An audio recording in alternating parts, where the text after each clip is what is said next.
Hello students, मैं अजीज़ बोहरा आप सभी का अपना वाला यूट्यूब चैनल में स्वागत करता हूं। आज 12th क्लास फिजिक्स का चैप्टर नंबर 2 का जो टॉपिक हम पढ़ेंगे वो है potential energy of a system of charges. क्या है आज का हमारा topic? Potential energy of a system of charges. उससे पहले अगर अभी तक आप लोगों ने हमारे चैनल को सब्सक्राइब नहीं किया है तो चैनल को सब्सक्राइब कर दीजिए और बेल आइकन को भी प्रेस कर दीजिएगा ताकि नए वीडियोज़ की नोटिफिकेशन आपको समय पर मिलते रहे। और अगर ये वीडियो पसंद आए तो लाइक कीजिएगा और अपने दोस्तों के साथ भी शेयर ज़रूर कर दीजिएगा। और अगर इस वीडियो से रिलेटेड आपको कोई डाउट हो तो डाउट कमेंट में आप हमसे पूछ सकते हैं। तो क्या है आज का हमारा टॉपिक? आज का हमारा टॉपिक है potential energy of a system of charges. क्या है आज का हमारा topic? Potential energy of system of charges. तो सबसे पहले हम दो चार्जेस के लिए बात करेंगे। हमारे पास सपोज करो दो चार्ज है Q1 एंड Q2। कितने चार्ज है अभी हमारे पास? हमने दो चार्ज। पहले एक सिंपल सिस्टम के लिए बात करेंगे, ऐसा सिस्टम जिसमें सिर्फ दो चार्ज है Q1 एंड Q2। इनिशियली ये दोनों जो चार्ज Q1 एंड Q2 है वो कहाँ पर है? At infinity. इनिशियली ये दोनों चार्ज Q1 और Q2 कहाँ पर है? At infinity. अब मैंने क्या किया, ये Q1 Q2 कहाँ पर थे? इन्फिनिटी पर बहुत दूर थे। वहाँ इन्फिनिटी से मैं Q1 चार्ज को उठा करके इस पॉइंट पर लाया। ठीक है, ये यहाँ पर कोई पॉइंट है, इस पॉइंट पर लेके आया मैं। किसको लेकर आया? हम लेकर आए Q1 चार्ज को। तो यहाँ पर अभी फ़िलहाल में कोई चार्ज है क्या? यहाँ पर फ़िलहाल में कोई चार्ज नहीं है। कोई चार्ज नहीं है तो कोई इलेक्ट्रिक फील्ड है क्या? नहीं रहेगी, क्योंकि अगर चार्ज होगा तो उसकी क्या रहेगी? Electric field. चार्ज ही नहीं है तो इलेक्ट्रिक फील्ड भी नहीं रहेगी। तो यहाँ पर ना तो कोई चार्ज है ना तो कोई इलेक्ट्रिक फील्ड है। तो इसलिए अगर हम इन्फिनिटी से एक चार्ज Q1 को उठाकर इस पॉइंट पर लेकर आते हैं तो हमें कोई वर्क करना पड़ेगा क्या? नहीं। जो वर्क डन रहेगा वो कितना रहेगा? ज़ीरो। क्योंकि वर्क कब करना पड़ता है कि यहाँ पर कोई इलेक्ट्रिक फील्ड हो, फिर उस इलेक्ट्रिक फील्ड के अगेंस्ट हमें क्या करना पड़ता है? वर्क। उस इलेक्ट्रिक फील्ड के अगेंस्ट हमें क्या करना पड़ता है? वर्क। क्योंकि वो इलेक्ट्रिक फील्ड उस पर क्या अप्लाई करेगी? Electrostatic force. अगर यहाँ पर पहले से क्या रहती? Electric field. यहाँ पर पहले से क्या रहती? Electric field. मतलब यहाँ पर पहले से अगर कोई चार्ज रखा होता, तो उस चार्ज की इलेक्ट्रिक फील्ड होती। उस चार्ज की इलेक्ट्रिक फील्ड रहती तो वो इलेक्ट्रिक फील्ड जिस चार्ज को हम ला रहे हैं, जिस चार्ज को उठा के ला रहे हैं, उस पर क्या अप्लाई करती है? फोर्स। अट्रैक्शन या रिपल्शन का फोर्स अप्लाई करती। उस फोर्स के अगेंस्ट हमें क्या करना पड़ता? वर्क करना पड़ता। लेकिन फ़िलहाल में अभी यहाँ पर कोई चार्ज नहीं है। अभी यहाँ पर कोई चार्ज नहीं है तो मैं इन्फिनिटी से Q1 चार्ज को उठाकर मैंने इस पॉइंट पर रख दिया। तो इस पॉइंट तक लाने में जो वर्क डन है वो कितना रहेगा? ज़ीरो। इस पॉइंट तक लाने में जो वर्क डन रहेगा वो कितना रहेगा? ज़ीरो। ठीक है, इस पॉइंट का मैंने पोजीशन वेक्टर कितना सपोज कर लिया? R1। इस पॉइंट का पोजीशन वेक्टर क्या सपोज किया? R1। फिर उसके बाद देखो इन्फिनिटी पर हमारे पास दो चार्ज थे, एक चार्ज था Q1 और दूसरा चार्ज था Q2। तो मैंने क्या किया? इन्फिनिटी से कौन सा चार्ज उठा के लाया? पहले Q1 को उठाकर इस पॉइंट पर रखा। तो यहाँ पर अभी मुझे कोई वर्क डन करना पड़ा क्या? नहीं। अब इस पॉइंट से R12 डिस्टेंस पर यहाँ पर कोई दूसरा पॉइंट है। इस चार्ज से R12 डिस्टेंस पर यहाँ कोई दूसरा पॉइंट है। तो इस पॉइंट पर जो पोटेंशियल है, potential V is equal to कितना रहेगा? 1/4 पाई एप्सिलॉन नॉट Q1/R12।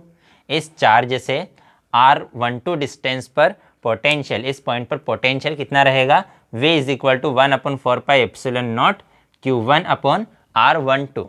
ठीक है, अब मैंने क्या किया? अब इस Q2 चार्ज को उठा के मैं कहाँ पर लाया? इस पॉइंट पर। Q2 चार्ज को उठाकर कहाँ पर लाया? इस पॉइंट पर लेके आया। तो अब मुझे क्या करना पड़ेगा? वर्क करना पड़ेगा। क्यों वर्क करना पड़ेगा? क्योंकि यहाँ पर पहले से एक चार्ज था Q1 चार्ज था तो इसकी सराउंडिंग क्या रहेगी? Electric field. अब उस इलेक्ट्रिक फील्ड के अगेंस्ट हमें क्या लाना है? एक चार्ज को लाना है। तो चार्ज को लाने में हमें क्या करना पड़ेगा? वर्क करना पड़ेगा। और वो जो वर्क है वो वर्क ही कितना होता है? वर्क हमें पता है, वर्क इज इक्वल टू, हमें पता है V इज इक्वल टू क्या होता है? Work upon charge. तो ये चार्ज इधर डिवाइड में इधर आकर मल्टीप्लाई में हो जाएगा। तो work is V, QV is equal to क्या होता है? W, या यूँ कहे W इज इक्वल टू क्या होता है? QV। तो work done is equal to क्या होता है? Charge into potential. जो वर्क डन है किसके इक्वल होता है? Charge into potential. तो चार्ज कौन सा उठाकर लाए हम? Q2 चार्ज उठाकर लाए। तो जो वर्क डन है, work done W is equal to क्या रहेगा? वर्क डन एट इस पॉइंट पर जो वर्क डन है वो कितना रहेगा? Q तो कौन सा चार्ज उठाकर लाए हम? Q2 चार्ज उठाकर लाए। तो यहाँ मैंने लिख दिया Q2 इनटू पोटेंशियल। तो इस पॉइंट पर पोटेंशियल कितना है 1/4πε0 Q1/R12। तो यहाँ मैंने लिख दिया 1/4πε0 Q1/R12। इस Q2 को मैं अगर पीछे लिख दूँ तो मेरे पास क्या आ जाएगा, work done W is equal to 1/4πε0 Q1 Q2/R12। अब ये जो वर्क डन है, ये वर्क डन है इस पॉइंट पर किस फॉर्म में स्टोर हो जाएगा, पोटेंशियल एनर्जी के फॉर्म में। कि हमने क्या किया, इस इन्फिनिटी से Q2 चार्ज को उठाकर यहाँ पर लाए, तो हमने क्या किया, वर्क किया। क्या किया हमने किया वर्क। अब वो जो वर्क है वो इस पॉइंट पर किस फॉर्म में स्टोर हो जाएगा, in the form of potential energy. तो इस पॉइंट पर potential energy U is equal to कितना रहेगा, 1/4πε0 Q1 Q2/R12। तो इस पॉइंट पर जो पोटेंशियल एनर्जी है, पोटेंशियल एनर्जी कितनी रहेगी, U is equal to 1/4πε0 Q1 Q2/R12। ठीक है, ये क्या लिखा है, R12। देखो तो क्या था, हमें पोटेंशियल एनर्जी निकालनी थी, तो हमने किसके लिए निकाली, एक सिंपल कन्फिग्रेशन लिया हमने सिर्फ दो चार्जेस के लिए, Q1 और Q2। इनिशियली यहाँ पर कोई भी चार्ज है क्या, इनिशियली यहाँ पर कोई चार्ज नहीं है, कोई इलेक्ट्रिक फील्ड नहीं है। चार्ज Q1 और Q2 कहाँ पर है, इन्फिनिटी पर। इन्फिनिटी से पहले मैंने कौन सा चार्ज उठाया, Q1 चार्ज उठाकर इस पॉइंट पर लेके आया। इस पॉइंट पर लेकर आया तो इस पॉइंट तक लाने में कोई वर्क डन करना पड़ेगा क्या, नहीं, वर्क डन कितना रहेगा, 0, क्योंकि वहाँ पर ना तो पहले से कोई चार्ज है और ना ही कोई इलेक्ट्रिक फील्ड है। इलेक्ट्रिक फील्ड होगी तो हमें क्या करना पड़ता है, वर्क डन करना पड़ता है, लेकिन इलेक्ट्रिक फील्ड नहीं है तो वर्क डन कितना रहेगा, 0। अब इससे R12 डिस्टेंस पर यहाँ पर अगर कोई पॉइंट है तो उस पॉइंट पर पोटेंशियल कितना रहेगा, V is equal to 1/4πε0 Q1/R12। अब उसके बाद हम कौन से चार्ज को उठाकर लाए, Q2 चार्ज को उठाकर इस पॉइंट तक लाए। इस पॉइंट तक अब Q2 चार्ज को उठाकर लाने में हमें क्या करना पड़ेगा, वर्क डन करना पड़ेगा। क्यों करना पड़ेगा, क्योंकि यहाँ पर पहले से एक चार्ज है, उस चार्ज की इलेक्ट्रिक फील्ड रहेगी, उस चार्ज की इलेक्ट्रिक फील्ड रहेगी, तो उसके अगेंस्ट हमें क्या करना पड़ेगा, वर्क करना पड़ेगा। तो अब इस चार्ज की इलेक्ट्रिक फील्ड के अगेंस्ट हम चार्ज क्या लेकर आए, Q2 चार्ज लेकर आए, तो उसके लिए हमें क्या करना पड़ेगा, वर्क। तो वर्क इज इक्वल टू क्या होता है, चार्ज इंटू पोटेंशियल। तो चार्ज कौन सा उठाकर लेकर आए हम, Q2, इंटू पोटेंशियल कितना है इस पॉइंट पर 1/4πε0 Q1/R12। इसी को हम क्या लिख सकते हैं, W is equal to 1/4πε0 Q1 Q2/R12। अब ये जो वर्क डन है, ये वर्क डन ही इस पॉइंट पर किस फॉर्म में स्टोर हो जाएगा, in the form of potential energy. तो इस पॉइंट पर पोटेंशियल एनर्जी कितनी रहेगी, 1/4πε0 Q1 Q2/R12। ठीक है, अब सपोज करो ये जो पोटेंशियल एनर्जी है, ये पोटेंशियल एनर्जी इस पर डिपेंड नहीं करती है कि हम पहले चार्ज Q1 को लेकर आए या चार्ज Q2 को लेकर आए। किसी भी चार्ज को लेकर आओ, पोटेंशियल एनर्जी कैसी रहेगी, सेम। सपोज करो हम क्या करते, पहले चार्ज Q2 को उठाकर ले आते और फिर उसके बाद किसको उठाकर लाते, चार्ज Q1 को, तो भी कोई फ़र्क पड़ता क्या, नहीं। तब यहाँ पर क्या आ जाता, Q1 आ जाता और यहाँ पर क्या आता, Q2 आता। तो लास्ट में तो वापस वही स्टेप आनी थी। तो इसलिए किसी भी चार्ज को लेकर आओ पहले, उससे कोई फ़र्क पोटेंशियल एनर्जी में नहीं पड़ेगा। अब सपोज करो ये दोनों चार्ज कैसे चार्ज है, लाइक चार्ज है। लाइक चार्ज मतलब या तो दोनों पॉजिटिव है या दोनों नेगेटिव है। तब Q1 Q2 will be greater than 0। अगर ये दोनों चार्ज कैसे लाइक चार्ज है, मतलब अगर दोनों चार्ज पॉजिटिव है तो उन दोनों का प्रोडक्ट कैसा आएगा, पॉजिटिव आएगा।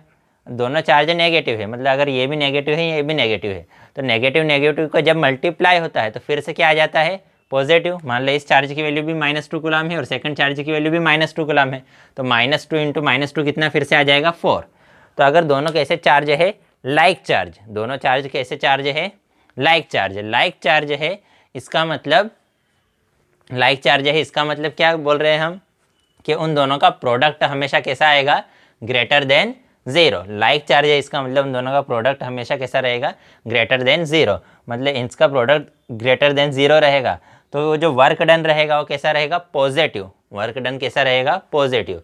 तो अगर लाइक चार्ज है मतलब या तो दोनों पॉजिटिव है या दोनों नेगेटिव, तो वर्क डन हमें कैसा करना पड़ेगा, पॉजिटिव वर्क डन करना पड़ेगा।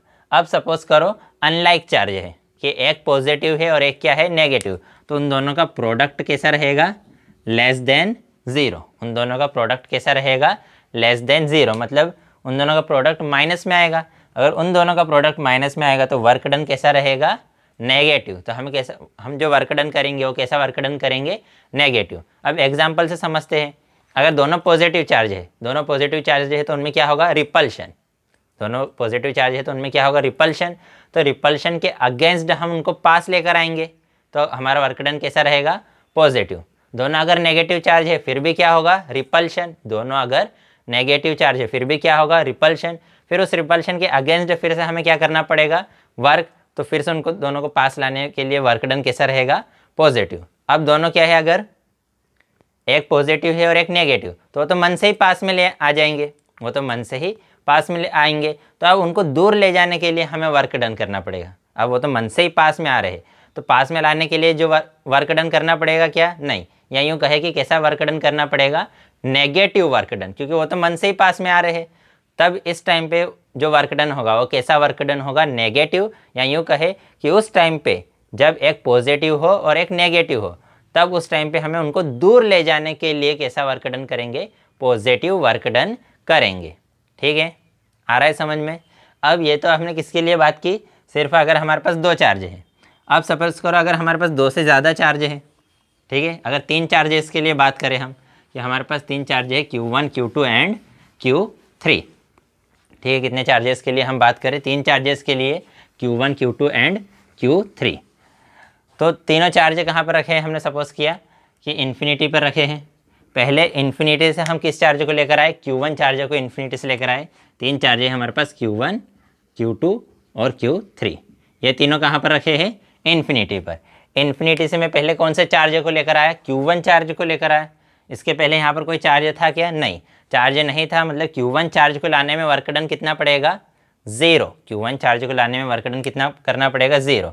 तब उस चार्ज से R12 डिस्टेंस पर पोटेंशियल कितना होगा, 1/4 pi epsilon not Q1 upon R12। अब उसके बाद में किसको लेकर आया, कौन से चार्ज को लेकर आया, Q2 चार्ज को लेकर आया। तो Q2 चार्ज को लाने में वर्क डन कितना हो जाएगा, work done is equal to हो जाएगा 1/4 pi epsilon not Q1 Q2 upon R12। ठीक है, अब ये जो वर्क डन है, ये वर्क डन ही किस फॉर्म में स्टोर होगा, पोटेंशियल एनर्जी के फॉर्म में। इसलिए मैं यहाँ पर क्या लिख देता हूँ, U। पोटेंशियल एनर्जी को हम किससे रिप्रेजेंट करेंगे, U से। तो U इज इक्वल टू कितना आ जाएगा, 1/4 pi epsilon not Q1 Q2 upon R12। अब उसके बाद हम कौन सा चार्ज लेकर आए, Q3 चार्ज लेकर आए। उसके बाद हम कौन सा चार्ज लेकर आए, Q3 चार्ज। तो अब ये जो Q3 चार्ज है इसको लाने में हमें इस Q1 चार्ज के अगेंस्ट भी वर्क करना पड़ेगा और इस Q2 चार्ज के अगेंस्ट भी वर्क करना पड़ेगा। तो मैंने सपोज कर लिया कि इस Q2 चार्ज से इसकी डिस्टेंस कितनी है, Q23, और इस Q1 चार्ज से इसकी डिस्टेंस कितनी है, Q13। ठीक है, इस Q3 चार्ज को हम किसके किसके अगेंस्ट वर्क करना पड़ेगा, इस Q2 चार्ज की इलेक्ट्रिक फील्ड के अगेंस्ट भी वर्क करना पड़ेगा और इस Q1 चार्ज की इलेक्ट्रिक फील्ड के अगेंस्ट भी वर्क करना पड़ेगा। तो जो Q1 चार्ज की इलेक्ट्रिक फील्ड के अगेंस्ट जो वर्क करेंगे वो कितना रहेगा, Q3 into 1/4 pi epsilon not Q1 upon R। Distance कितनी है, ये R है ना, R13। इसी टाइप से इस Q2 चार्ज के अगेंस्ट भी वर्क करना पड़ेगा। तो वो वर्क कितना हो जाएगा, work is equal to Q3 into 1/4 pi epsilon not Q2 upon R23। इस Q3 को मैं पीछे लिख देता हूँ यहाँ पर, तो ये मैंने पीछे लिख दिया। यहाँ पर भी Q3 को मैंने क्या किया, पीछे। अब ये जो वर्क डन है, ये वर्क डन किसके अगेंस्ट किया, Q1 चार्ज के अगेंस्ट। ये वाला वर्क डन किसके अगेंस्ट किया, Q2 चार्ज के अगेंस्ट। तो टोटल वर्क डन कितना हो जाएगा, टोटल वर्क डन, यहाँ भी 1/4 पाई एप्सिलॉन नॉट है, यहाँ भी 1/4 पाई एप्सिलॉन नॉट है। तो 1/4 पाई एप्सिलॉन नॉट को मैंने क्या किया, कॉमन। तो अंदर क्या बचा, अंदर मेरे पास बचा Q1 Q3 upon R13 plus Q3 upon R23। तो ये जो वर्क डन है, ये वर्क डन कौन सा वर्क डन है, इस Q2 चार्ज और Q1 चार्ज के अगेंस्ट इस Q3 चार्ज को यहाँ तक लाने में वर्क डन। अब ये जो वर्क डन है, ये वर्क डन ही किस फॉर्म में स्टोर हो जाएगा, पोटेंशियल एनर्जी के फॉर्म में। तो पोटेंशियल एनर्जी के फॉर्म में मतलब इसी को हम क्या लिख सकते हैं, U। तो एक तो पोटेंशियल एनर्जी ये है और एक पोटेंशियल एनर्जी ये है। तो इस पूरे सिस्टम की टोटल पोटेंशियल एनर्जी कितनी हो जाएगी, इन दोनों पोटेंशियल एनर्जी का हम क्या कर देंगे, सम। तो U इज इक्वल टू कितना आ जाएगा, ये यहाँ पर भी 1/4 पाई एप्सिलॉन नॉट है, यहाँ भी 1/4 पाई एप्सिलॉन नॉट है। तो दोनों में से मैंने क्या किया, 1/4 पाई एप्सिलॉन नॉट को क्या किया, कॉमन। यहाँ पर क्या बचा, यहाँ बचा Q1 Q2 upon R12 plus यहाँ पर क्या है Q1 Q3 upon R13 plus यहाँ पर क्या है Q2 Q3 अपॉन R23। तो यही क्या है हमारा total potential energy of this system of charges. In 3 charges का जो सिस्टम है उसकी टोटल पोटेंशियल एनर्जी कितनी रहेगी, ये रहेगी। देखो क्या है हमारे पास, हमें क्या निकालना था, potential energy of system of charges, कि सिस्टम ऑफ चार्जेस की पोटेंशियल एनर्जी फाइंड आउट करनी थी। तो पहले यहाँ पर कोई भी चार्ज नहीं था, सभी चार्ज कहाँ पर थे, इन्फिनिटी पर। इन्फिनिटी से पहले हम कौन सा चार्ज लेकर आए, Q1 चार्ज लेकर आए। उस Q1 चार्ज को लाने में कोई वर्क डन करना पड़ा क्या, नहीं, ठीक है। फिर उसके बाद यहाँ पर ये Q1 चार्ज आ गया, उसके बाद हम किसको लेकर आए, Q2 चार्ज को यहाँ पर लेकर आए। तो इस पॉइंट पर पहले तो पोटेंशियल कितना रहेगा, 1/4 pi epsilon not Q1 upon R12। अब यहाँ तक लेकर आए तो क्या करना पड़ेगा, वर्क डन। वो जो वर्क डन किया वो वर्क डन ही किस फॉर्म में स्टोर होगा, पोटेंशियल एनर्जी के फॉर्म में। तो वर्क डन कितना करेंगे हम, Q2 जो चार्ज लेकर आए इंटू पोटेंशियल। वर्क डन क्या होता है, W is equal to Q into V। तो Q क्या है, कौन से चार्ज को लेकर आए, Q2।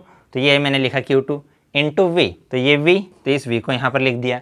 अब ये जो Q2 इंटू V, ये जो वर्क है, ये वर्क ही किस फॉर्म में स्टोर होगा, इस पॉइंट पर पोटेंशियल एनर्जी के फॉर्म में स्टोर होगा।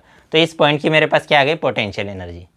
फिर उसके बाद हम किसको लेकर आए, Q3 चार्ज को लेकर आए। तो अब जो Q3 चार्ज है उसको लाने में Q2 और Q1 दोनों के अगेंस्ट वर्क करना पड़ेगा।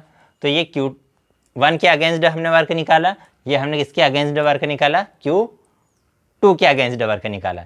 ये दोनों जो वर्क है वही किस फॉर्म में स्टोर होंगे, इन दोनों का जो सम है वही किस फॉर्म में स्टोर होगा, पोटेंशियल एनर्जी के फॉर्म में।